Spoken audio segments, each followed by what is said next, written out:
Maybe we should just rename this show No Fun, because I'm not having as much fun this week as I've had for 11 straight weeks of the No Layup show.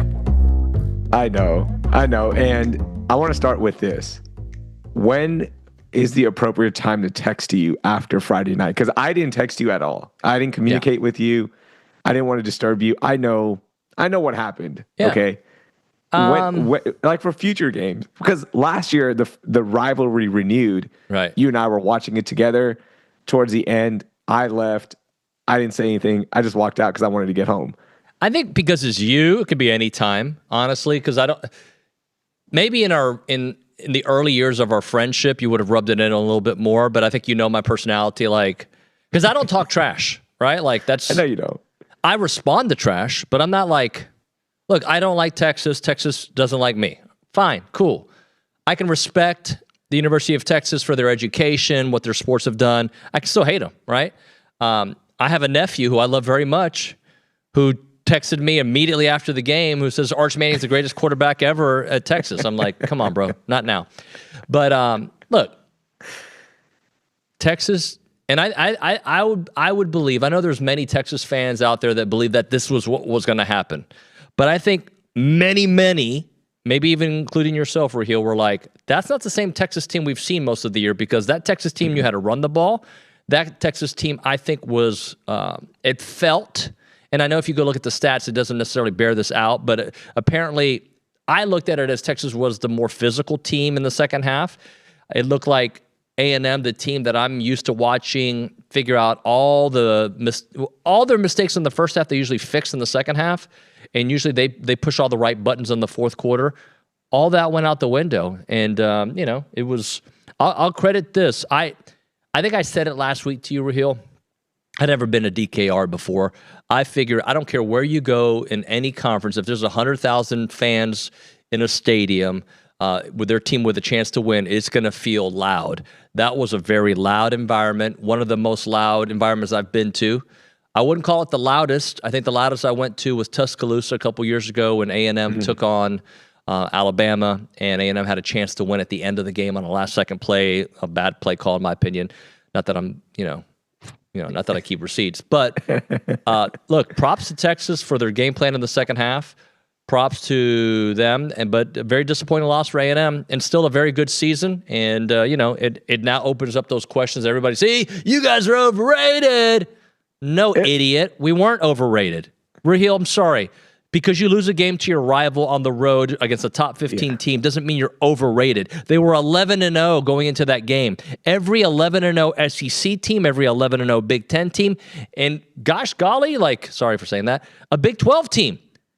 It would be in the top 5 as well. 11-0 on that particular night. I'm not going to say that Texas has been the better team all season long. On that particular night, they were better.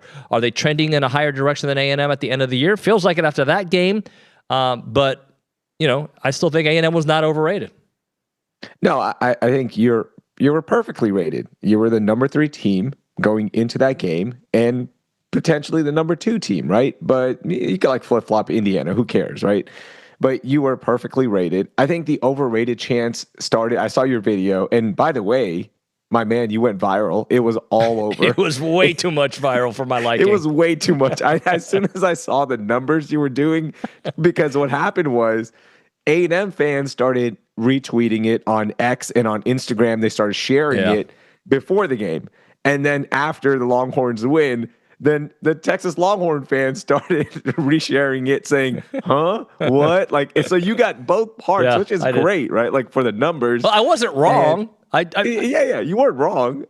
But I get the overrated chance was because who have they played? And we've already done that exercise here, right? Yeah. You can only play who's on your schedule. It's not your fault that all of these teams decided to have a down year. So you can only control what you can control, and you won the games 11-0. So that's where the overrated chance started coming from the Texas side, right? I think that's what it was. The game itself, let's talk about it real quickly. I just want to get my thoughts out there. Sure. That second half felt like what Georgia did to Texas. They just turned it up a notch. And Texas hit all cylinders. The running game, as you mentioned, got going. Trey Wisner is the Aggie killer, right? Like he's had 2 games where you're just like, by the way, what a nice kid. I saw him afterwards, post game in the parking lot. There was a lot of fans. He was just a very nice kid. Oh, cool. Yeah, that's good to know. He seemed to be a very nice kid. Arch had one of his better games, and they started using his mobility. That was one of the big things that Arch was known for coming into Texas, right? And at first, they were just kind of figuring it out in the beginning of the season. They never really got him going, and they started using that more in this game. He looked fantastic. He had some bad throws, but every quarterback is going to have bad throws. That was one of his best games. The defense really tightened up when they needed to, and that was a great performance. And look, you got the big win against the rival, and now you move on. I want to talk about A&M's future from here. Sure. How much does this really hurt A&M? Because isn't there a chance that they could still get a top 4 seed? I mean, there's a chance, but I doubt it. I think Texas Tech will get that 4th spot. You can look, to me, what I told Billy today on the show is it's about the timing of your loss. If you lose to Texas mid-season, right, then I think you are a top. It shouldn't matter, but the vibes are higher that you've won since then. Just like Notre Dame. Notre Dame's got 2 freaking losses, but they've won every game. Those losses were early. Had they lost late, I think the people would look at them differently. Ole Miss has a loss, right? And they have I think the easiest schedule in the SEC. I know that they played Georgia, but I feel like that's the stat that came up that the easiest path. A&M has a very easy path too. I recognize, but Ole Miss had a loss mid-season. So I think where you lose, it all matters to me, like the matchups, right? You will get, if you're the 6th seed, okay, I don't think they're going to be the 4th seed. I don't. I just don't see that happening. But why? And I'm going to make the argument as a Longhorn, okay? And like, I want to see y'all not get a bye, right? Like, I want to see you get that home playoff game, play one extra game, so I can rub it in. Like, oh, look, we ruined your season, right? All that. But as I was talking to Aggie fans over the weekend, we started talking about like the breakdown of this. Like, how much did this really hurt? It's embarrassing. You're going to have to hear it for the next year. But if Ohio State takes care of Indiana by a touchdown, why does Indiana deserve to stay in the top 4? Because they're playing in a title game? I know that's like this new thing that they've established, that if you're in a title game, we're not going to hold that against you. But if that's your first look at another opponent where it's like high caliber and you don't hold up your end of the bargain, why do you get to stay in the top 4? What's 1 week removed? Right? Like this is literally 1 week removed. Why does that weigh a little bit more? I know it's an extra game. I get that, but that shouldn't be held against you, in my opinion. Like, as you mentioned, if the loss happens in week 5 and you're and you win out, you're in the top 4 still with that record. So it's frustrating, like how the CFP works. So like Ohio State will be number 1 if they win out, right? The winner of the SEC championship game will be in that 2 spot more than likely. Texas Tech wins, or BYU. Does BYU automatically get a top 4 seed? Nah, no, they're not gonna I don't think. No, I don't think so. No. So then, who would it be after that? I actually have some numbers on this. So okay. Oregon, who by the way got trounced by Indiana, they're probably going to be your 5 seed. So you might end up having 3 Big Ten teams in your top 4. And what happens if Georgia loses? If Georgia loses, then the A&M should get a top 4 seed. I don't know. You can't put Alabama in the top 4 seed then. They could put. I don't think you can, but they might because Alabama's got some really good wins on their season, right? Could you see them put Ole Miss there? They lost Lane Kiffin, but they're 11-1. Yeah, then you make the argument of Ole Miss or A&M. I think one of those teams with that record should deserve it over the SEC champion if it's Alabama because they have 2 losses. Now, I think A&M will drop to tomorrow to 6 is what I think. You think? Okay. Yeah, and I think at 6, I don't hate the 6 matchup. And let me tell you why.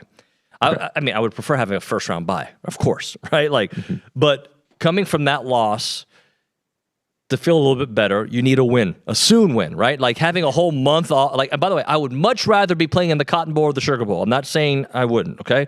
I hate that A&M is missing out on the SEC championship because you were up 10-3 with a chance to go up 17-3, and I think if you're up 17-3, you win that game. That's what I feel, but who cares what I feel? The reality is Texas came and took care of business. Yeah. But all right, so I said the 6th seed. The 6th seed would takes on the ACC champion Virginia in that world, okay? Yeah. I think that's, look, Could Virginia come and beat A&M? Yeah, of course they can. Like, it's a playoffs. Like, if anything can happen. Yeah. But I would like A&M's chances in that game. And then the winner of that game would take on Georgia, if Georgia's the 3. But I don't think Georgia will be the 3. I think Georgia will be the 2. Because if Georgia wins the SEC championship game, they'll move up. The loser of Ohio State versus Indiana. So the loser of Ohio State and Indiana, let's just say for this conversation, is Indiana. Look, at the second round level of these playoffs, you're going to play a hard team. I don't mind a Virginia-Indiana path to the Final Four. I don't mind it. Right? Like, not at all. I would prefer that to taking on Notre Dame or Oklahoma in the first round and then having to go through Georgia in the second round. So ideally, you don't have the game, but to get rid of that sting, which is your rival that just beat you, and if you're the 5 seed, you're probably taking on a group of 5 team, right? So it's not ideal that you lost, but it doesn't mean that your season ends, right? You have a golden opportunity to win a home game and then maybe go to the Cotton Bowl, maybe go to the Orange Bowl. Those would be my 2 desires, just saying. Yeah, that's where you want to go. I think my desire Cotton Bowl would be the best. Cotton Bowl would be the best. But if I want to have, good food and, sun, Miami. Orange Bowl. Yeah, for sure. The other thing that Aggie fans brought up to me, and these are my close personal friends, all right? People that we've talked about them before. I'm not going to say their name because they don't want it out there. But one of them was saying that, yeah, you know what? We lost that on purpose. We want that home game. No, that's extra. No. I love that. Whoever said that's an I started idiot. making fun of this person. I was like, come on. You want to beat UT. I know that guy. Don't do this. Don't do this exercise with me. But do I know him? Huh? Do I know this guy who said this to you? You know this person. Okay, I don't want to be their friend. Yeah. I'm done. This person was very adamant, like, oh, we let y'all win because we want that home game. That gives us some time to get prepared. Then we don't have to go cold into the playoffs, extra revenue. That home playoff game is pretty dope, by the way.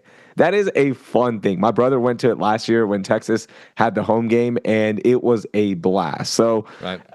I get it. Like, some fans are just being silly about it. I understand. But the reality is, to me, I don't know how much this loss will end up hurting depending on what happens in championship during the championship window here. So, yeah, it was crazy. It was a fun time. I didn't text you any like memes or anything. I'll probably start sending you some here as we had this conversation. Yeah. I'll probably send you a few, just to let you know that these are out here. Can I talk about one of your loser friends? Of course. Shep T5 made an account because I have access to our YouTube information, whatever, behind the scenes. Shep T5 says Aggies are owned by my Texas, and he did the Longhorn sign. He made his account 2 years ago. What a loser to make an account just to go on a show and talk. You are a loser, Shep. And if he's related to you, Raheel, I'm sorry, but your cousin. Wait, he made it 2 years ago. That's okay. That's not like he made it 2 hours today. ago. Sorry, 2 hours ago. Oh, 2 hours ago. Sorry. 2 hours ago. Yeah, gotcha. Sorry. Okay, yeah, that's a little. But why wouldn't you just put your name on that? That's not too bad.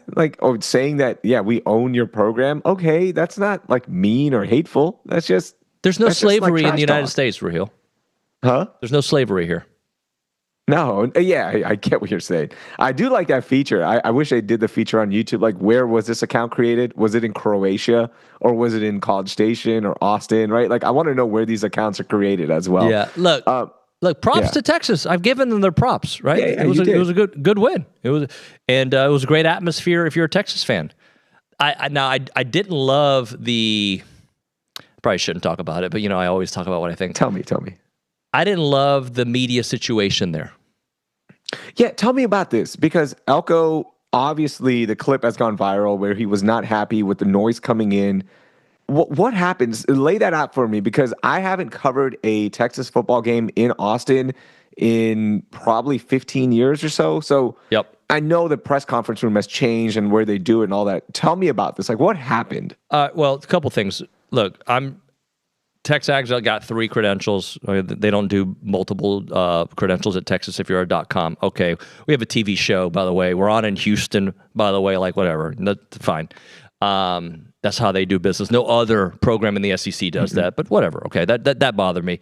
The press box, I know they're building a new one, so it'll probably be great. I'm sure it'll be great, right? But it was very tight quarters, and even if it wasn't sold out or maxed out capacity, was horrendous. As for the Elko press conference, you have to freaking get what's that game that people that play that they look at their phones all the time? You know, I'm talking about the game that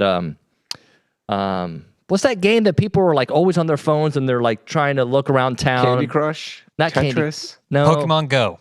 Pokemon Go. All right. Like you needed a freaking Pokemon Go like to get you to the you have to like go through the stands, jump over a hula hoop, fight off people. Like you have to like it's very hard to find the press room.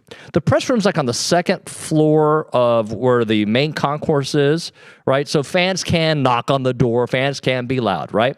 Oh, it's still there. It's in the concourse area. I thought they put it in the new facilities. No, it's like literally so when Elko's trying to answer questions, okay, he's just trying to answer questions. Every time, sometimes it was because media members got lost trying to get to this closet in the middle of DKR, right?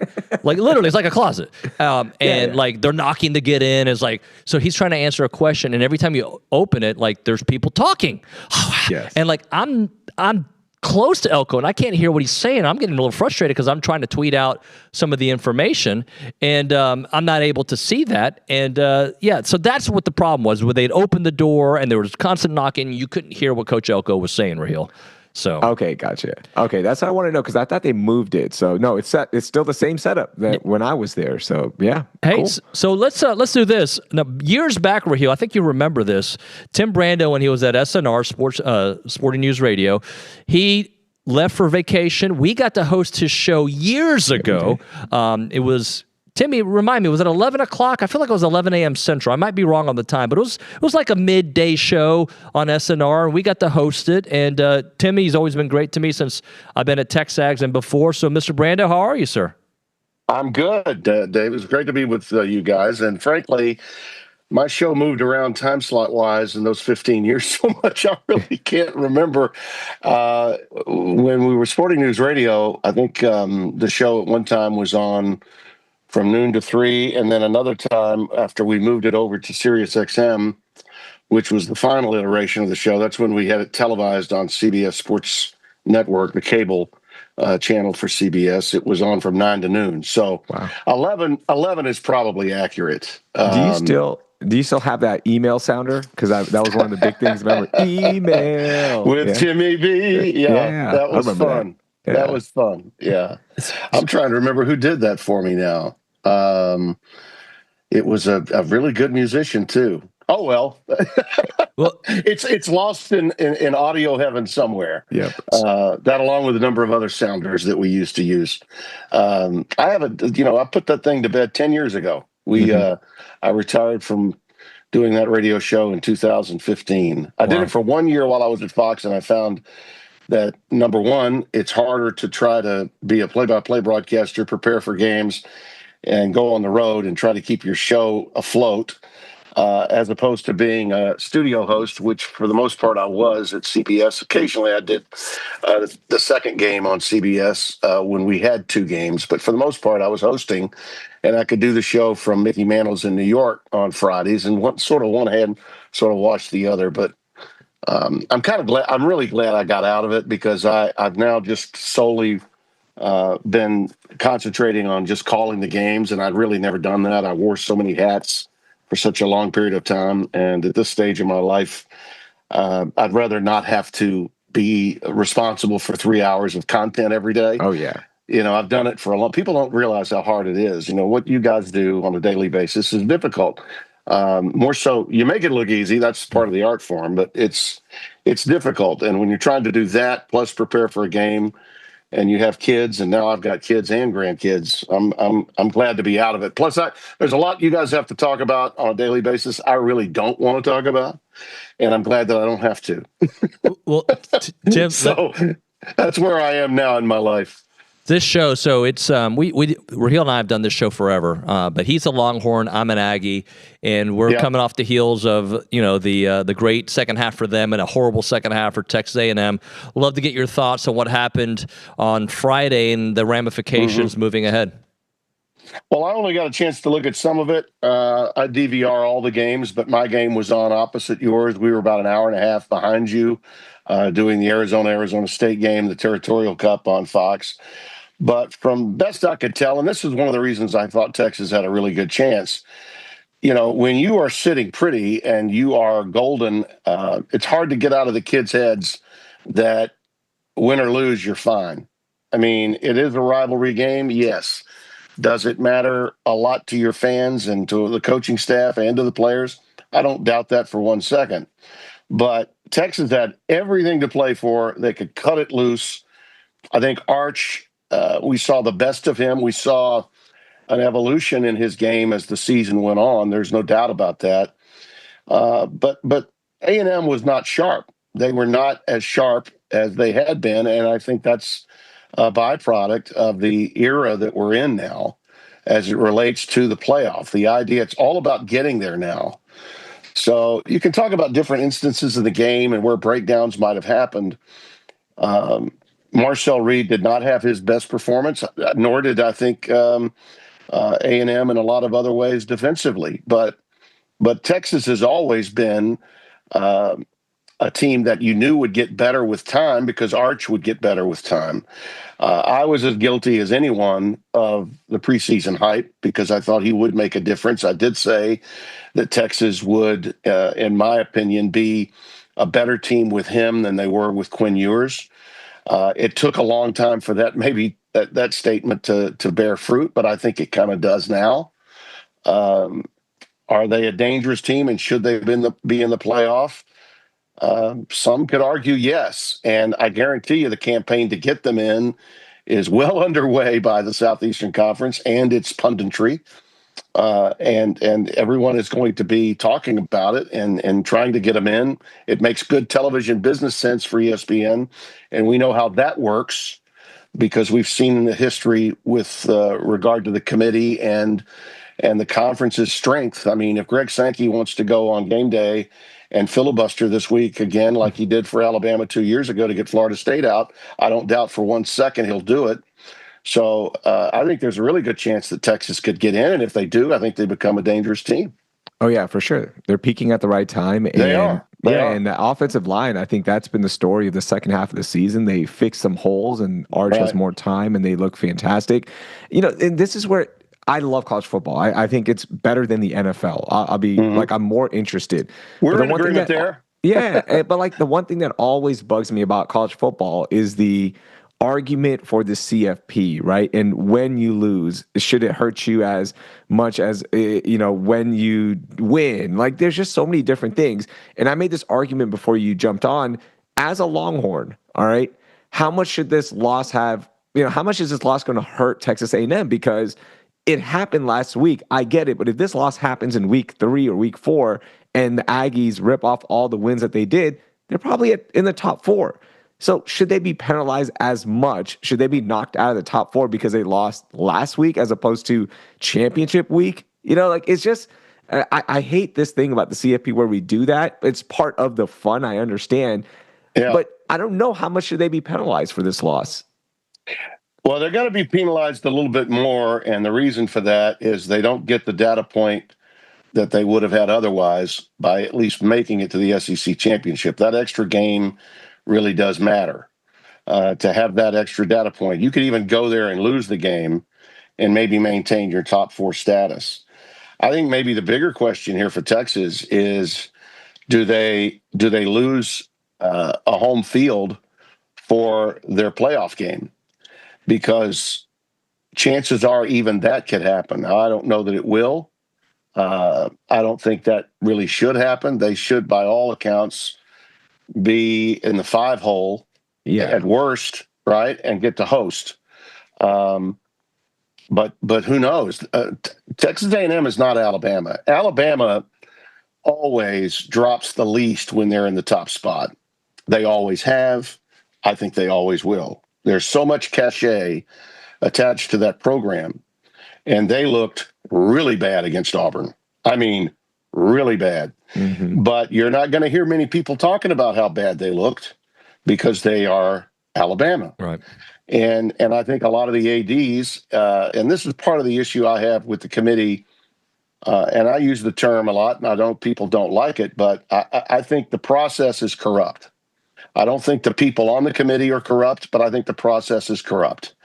And the reason it is because you've got too many interested parties that are involved. You can't tell me that certain athletic directors who have to leave the room lose their influence just because they left the room when the subject matter comes up. They're still going to dine together. They're still going to have their appetizers together at the hotel. You can't tell me that there's not influence. There is. The committee needs to be completely revamped in terms of who's on it, how long they're on it, and the vetting process, which we thought when we started this thing. I'll never forget. I was doing my radio show back then when they started this, and the BCS ended, and we went to the 14 playoff, and they were going to have this committee. Gosh, I remember so much being made of who's on it, how hard they're going to be vetted, and I really thought that they would be vetted tremendously hard, and they haven't been. There was a time when we all knew who was on the committee. Now I don't think anybody knows or cares who's on the committee for the most part. We do because we have to keep up with it. We're junkies, but I don't think the major media and the casual sports fan really understands. But I think that the thing that would concern me if I'm A&M is will we make sure that we at least don't fall any further than 5 and we get to host. Personally, and I'll just say this because it'll raise the ire of both A&M and Texas fans. And you know me, I don't mind stirring the pot. I think it would really be fun to see one of those teams or any SEC team, frankly, have to play a road game at Lubbock, Texas. I think that would be magical television.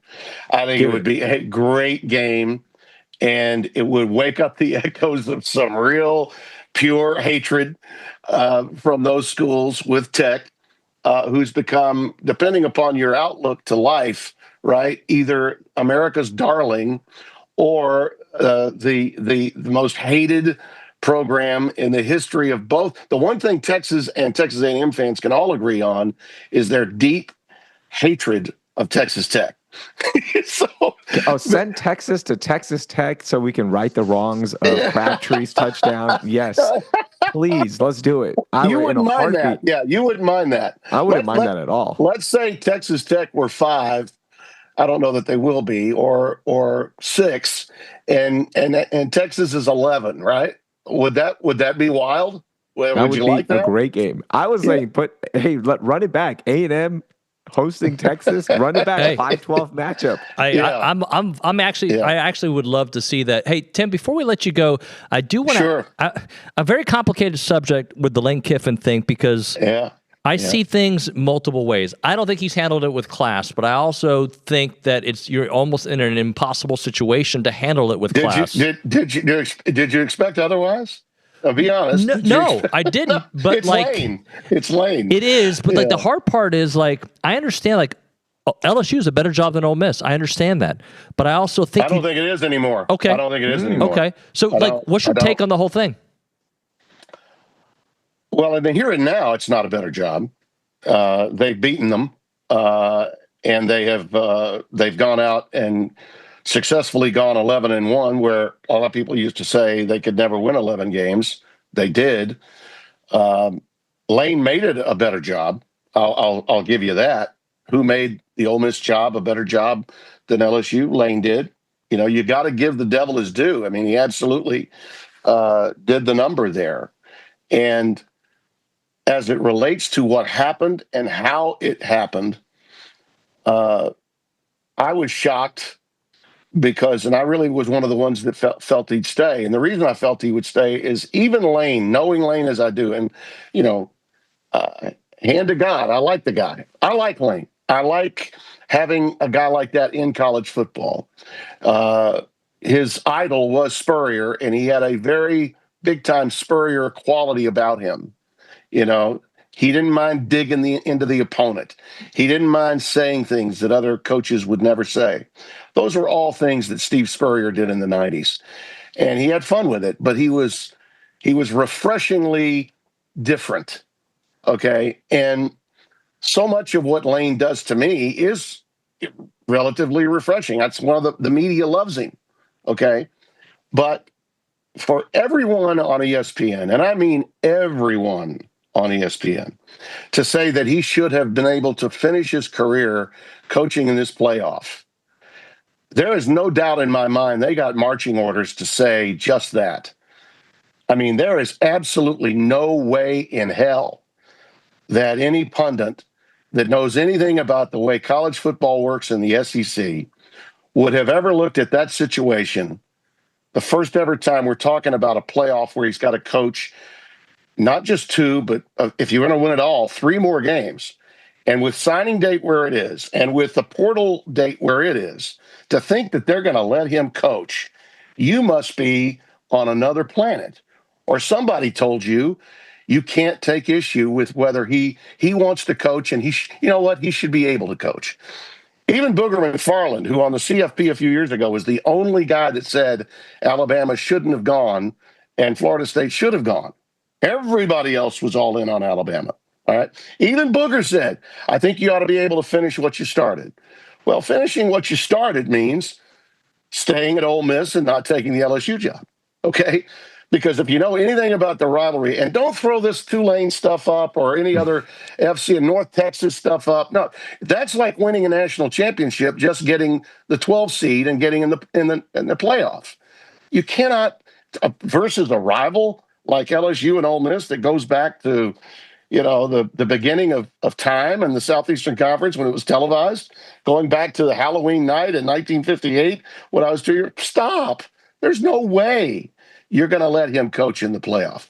So that part of it, I really didn't like. It was almost as if LSU got a free pass for undermining, what Ole Miss's opportunity would be. And that's exactly what they were able to pull off confidently. And I must say they did it like a cool hand Luke. They didn't go, they didn't do a media exercise at all. They did a great job of procuring their guy and doing it in the 11th hour. And Ole Miss did all it could to make a good showing as they were going to cooperate and say, okay, you can coach the final game, the Egg Bowl game. But Keith Carter had to draw a line. He absolutely had to draw a line where he did. So that's the major thing I want to point out, okay? As it relates to what this means and where LSU is and where Ole Miss is, I think Ole Miss is still in a very good position now to be sort of the darling of the playoff. I mean, Pete Golding is now going to step in. We don't know who's going to call the plays. I guess maybe Nick's on the staff at State. I guess maybe he'll call the plays. But that's a tough task for them without Lane. There's no doubt about that. Even though he didn't call the plays, he took Charlie with him. He took Weiss with him. And here's the other thing. The amount of money that they're paying, this is a $200 million package, fellas. This is the kind of money. Oh, by the way, I'm thinking Brian Kelly's lawyers are saying, I think you got the money to pay us all $54 million because you're just sinking in $200 million to get that staff, that coach, plus a lot of the players that you're going to be getting once Ole Miss is running the playoff finishes up. I just thought Lane would never get this close to playing for a championship and potentially playing for a national championship and walk away from it. Because to think that you'll get this close again, I mean, yeah, he's young. He's a very young 50, no question. But sometimes you don't get as close to that as you'd like to think that you'd be. To walk away from that, to me, was pretty amazing. I was surprised by it. I know a lot of other people thought he was definitely going to go to LSU. The reason why the job is not as good as or that much better than Ole Miss is now is because of the era we're in. Look at what Cignetti's done at Indiana. Look at what Texas Tech has going on with Joey McGuire. If you've got the budget, you can have the program. I don't care who you are. This isn't just about blue bloods anymore. When Vanderbilt can go 10-2 and be a threat for the playoff and go into Knoxville and just beat the living hell out of them, and it's not even a big deal anymore, then college football has clearly changed. And a lot of the blue blood fans need to come to grips with that. If there's the old story outside the SEC, okay, if you're running in circles that I do in the Big Ten and Big 12 and other parts of the country, the running joke is, well, it's not just going to be the SEC dominating because, everybody can pay players now, not just those schools who were paying big time and paying a whole lot more than those schools were for about 25 years, maybe longer. So, that's the running joke there. But in the end, is it good for football? Does it make college football great? My God, yes. Okay. So I'm happy LSU got their guy. I think Ole Miss gets a lot out of this moving forward. Whether Golding is a success or not, they certainly have stepped up. Walker Jones and the collectives people there, and Keith Carter's done a great job, I think, of handling all this in Oxford. And I think if you put Pete Golding on a staff, whether he's head coach or coordinator, and you hired a guy like Will Stein on Dan Lanning's staff, the play caller at Oregon, my God, they could be great.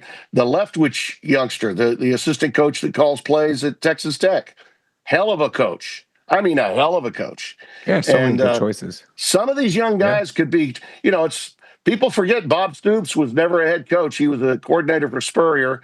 And when he left, what did he do? He brought in Mangino, and the rest was history. A year later, bingo, they're winning a national championship. So sometimes the greatest coaches are the ones that you don't even know as head coaches within 12 to 24 months. It happens a lot in college football. Tim, that was great stuff, man. Thanks for making a few minutes for us. We hope to do it again. Happy to do it. I'm sorry it took me so long to get to you. We've had a lot going on with the holidays, and my schedule's been kind of whack. I'm going to start Championship Saturday this week on Fox with a pretty good basketball game with Michigan State hosting Duke at noon, 11 Central. So I'm putting my round ball hat on, and Jim Jackson and I are getting ready for that. So I'll be watching all these games once I'm done. But I'm moving from one to the other right now again, so I'm happy to do it. Great to be with both of you. Yeah, thank you so much, Tim. Appreciate you. All right, you bet. Bye-bye. The great Tim Brando, and he and Spencer Tillman were must-watch television together. I love those guys. Spencer's been a good friend of ours for a long time too, Raheel. Yeah, I love it. College basketball season is here. Tim's going to be doing those. Championship weekend is here. It's going to be a blast. One thing on the Lane Kiffin thing, do you think he's a bad guy for what he did? No, I mean, I just don't think it's classy. Do you have to go, by the way? I'm sorry. Do you have to go, I got to use the restroom like more than anything. Okay, because you don't have an Elko press conference today, I don't have an Elko press conference. Okay. I wish I did, but I don't. No, I just have to use the restroom like a big dog. No, I don't. That doesn't make him a bad guy. Some of the other things I've seen from him, first off, I have a hard time calling somebody a bad guy that I don't know, right? Now, like people who think they know you from your radio and then know, like you really don't know. Well, actually, maybe us you do know because I think we're very genuine of who we are we are who we are. But I don't know Lane. What I do know is he doesn't seem like the kind of coach I would want my kids to play for, right?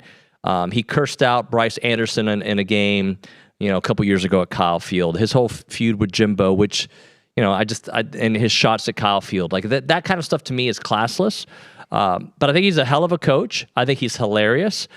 There's a world where I could see wanting him to be my program's coach. I'm not saying A&M. I'm just saying like there's a renegade factor to him that I can get down with because I love Pat Bev. I love Draymond Green. So but he's so many different people that I struggle with him. I don't like the idea. I didn't like it when Schloss did it. I didn't like it when Lane did it in two different times. Like Schloss, I believe, was negotiating during the season and during the freaking College World Series, right? I thought that was classless. And then to go to your rival after you are an inning away from maybe winning a national championship, I thought it was classless then. And I think it's classless to be 11-1 and going to your first playoffs and having the run you have and still entertaining the thought of a perceived better job for more money when you had just done an expose and said that life was amazing there, right? So it doesn't make you a bad guy. And people didn't like this example, Raheel, but I use the example of me leaving 13 for TexAgs. Okay, that was a very hard decision for me, and I had to live with what people thought when I left. But I made sure that I left on good terms.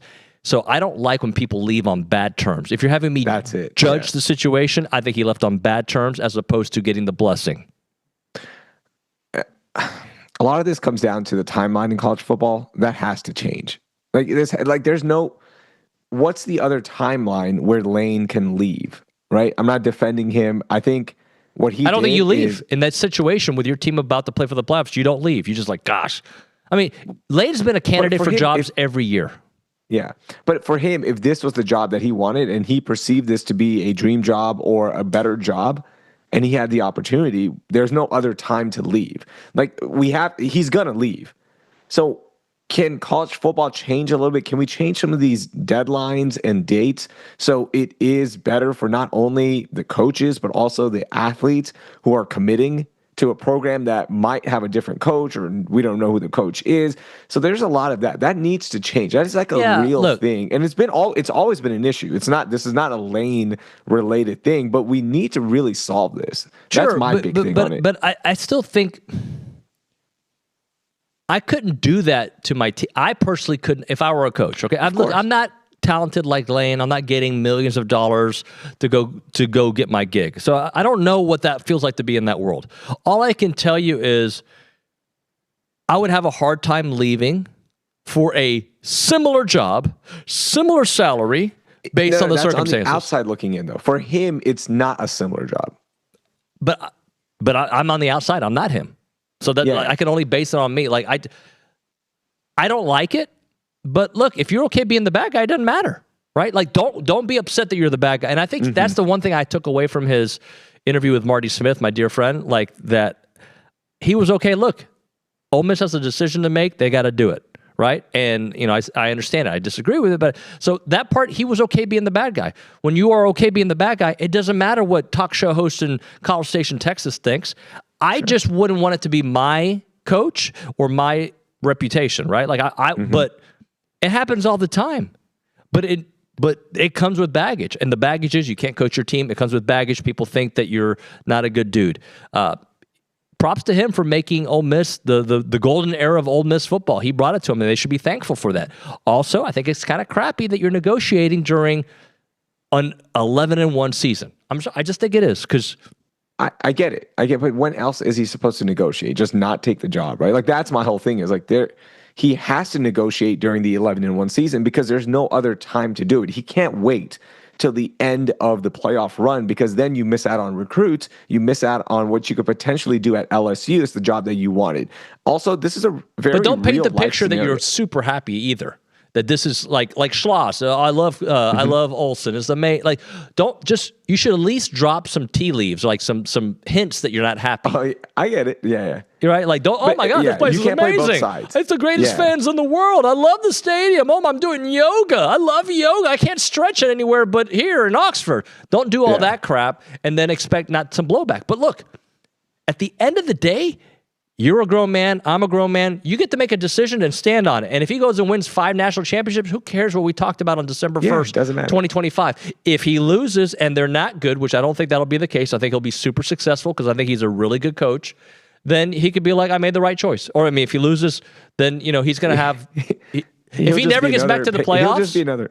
Yeah, he'll just be another coach in the LSU payroll. And also, in college football, be careful upsetting a fan base because all your skeletons might come out. Now, there's some coaches that I know about that their skeletons have kind of come out, but not completely come out. Apparently, and I don't know what's true and what's not, so I'm not going to even step on it. But there's a coach who just took a job in the SEC, and apparently there's DMs, like screenshots of all these conversations he might have had with certain people, like. That's what happens in college football. That's what makes it great, but what makes it dangerous. The one last thing, thinking about the college students, right, and the college athletes. Let me rephrase it. Not students, but college athletes, right, at Ole Miss, at LSU, wherever it may be, when a coach leaves in such a good season. Unfortunately, this is a real-life lesson to be learned because that's going to happen. Not every, even if you play in the NFL, this could happen, but not all of these athletes are going to play professional sports. So when you get into a Fortune 500 company or a news station or whatever it may be, guess what happens? Your boss that recruits you in or that boss that you love and gives you a pep talk like, hey, we're going to be here, we're going to do great things, that person can leave the next day. And they don't have to worry about your feelings, unfortunately. And they can tell you one thing and do another, because at the end of the day, they get to control their life. They get to make their decision. And how we think about it, how we feel about it, is something that if they care about that, they have to live with. But otherwise, that's their decision. And this happens in corporate America all the time. It's a real life lesson, because I saw a lot of that. Like, what about the college students? What about them? But in the real world, and when you burn bridges, it does catch up with you. So yes, it does. It the banking industry that I use, right? Yeah. Like if you leave Wells Fargo for Chase, and I use this on the air, like not only can you not you're not supposed to reach out to the clients that you have. I think there's some rules behind that. But also, like, one day you may get laid off, and you got a lot of doors closed because people can't trust you. So look, at the end of the day, everybody can make their I welcome that in this country. You can make whatever decision you want, but you can't make whatever decision you want without at least understanding that there's going to be some judgment behind that. Absolutely. Non-sports related thing. How obvious is it that I have to use the restroom? Because it's like I feel like I'm about to explode. But I want to talk about De La Soul for 12 seconds. Okay, De La Soul's new album, Cabin in the Sky, fantastic. I haven't heard it. You have to listen to it. Okay. I love that they didn't cater to 2025. They just made an album in a snapshot of how De La Soul makes an album. They're not using auto-tune. They're not using Travis Scott. They're not using NBA Youngboy, or I don't even know any of these artists anymore. That's an actual person, right? It's not like a video game guy. Like his like that is an actual person, right? Like, they're not using all of these people. They're just making their music the way they like it. With I'm the same SEC lyrics, old guy. And boom, it's so good. All right, I would love to continue this, but like the explosion, not explosion, that's probably the wrong word. Oh, the fountain terrible. of youth is coming. I got to go later. Heritage Films, by the way. Oh, wait. Talk about Heritage Films. Not about me using the restroom. That can't be the Heritage Film. No. But it would be pretty funny when Chance does a documentary on you and they, mention the time that you peed on camera. Okay. We don't need to make this an R. Kelly thing. Let's just go back to, hey, documentaries about your family is awesome. Chances. I actually met a lady. My parents were in town on Thanksgiving. Okay. And I took them to go visit a retirement community, trying to talk them into it. They're not coming, but I'm trying. And the lady at the front desk goes, "I know you." And I was like, "You're the Heritage Films guy." And I go, "Huh?" She's like, "Yeah, my boyfriend watches you on TV, and we did a Heritage Films for my family." And I was like, I love Chance, so people know his work. Yeah, what Chance McClain does and his team, they're fantastic. Here's what you do. You go to yourheritagefilm.com. You can watch all of the documentaries that they've made for families like yours. These aren't big documentaries. This is not like a Civil War documentary. This is a documentary on you and your story and your family's story. And the process is simple. You probably think like, what am I going to get all this footage from and this and that? No, they walk you through everything. There's a really cool onboarding process. They'll tell you, here's what you got to submit. Here are the pictures. Find this for us. If you can't, we'll help you. They will do everything. They set up the times to interview your family members. And then you sit back, relax, and you get this fantastic documentary. The level that you see on PBS, that you see on the History Channel, that is delivered to you about your family. Get started, yourheritagefilm.com. Please do it. Don't miss out. 713-893-8341. Raheel, talk to you soon, buddy. Later.